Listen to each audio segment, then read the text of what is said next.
తను నాతో రాకపోవటం చాలా మంచిదైంది. తను ఎక్కడైనా తప్పిపోతే ఇంకా బాగుంటుంది.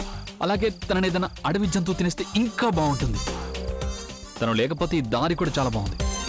తను పక్కనుంటే బాగున్న దారి కూడా భయంకరంగా అనిపిస్తుంది. భయంకరమా?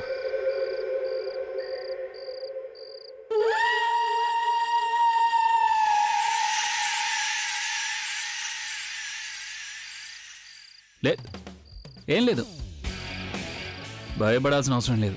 ఆ కళ్ళజోడు కంటే ఇదంత భయంకరంగా అనిపించట్లేదు నాకు. కానీ ఒకవేళ తన చెత్త నోటి తన్న మాట నిజమైపోయిందంటే, ఒకవేళ నాకు ముందు ఏం కనిపించలేదంటే నేను ఫోన్ చేస్తాను. నెట్వర్క్ కూడా లేదు.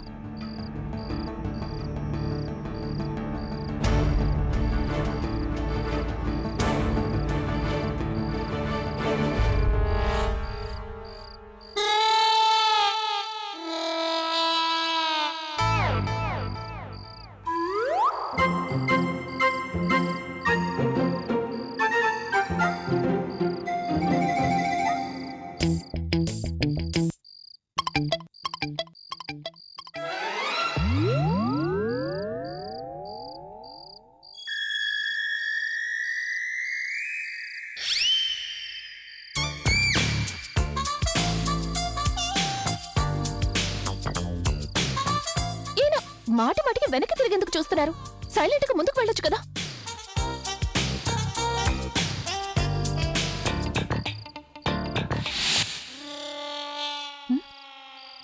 ఉన్నట్టుండి ఎటు వెళ్ళిపోయారు? ఇప్పుడు ఎలా?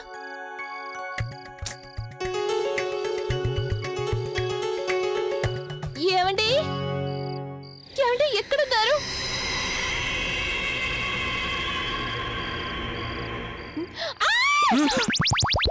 ఏం చేస్తున్నారు?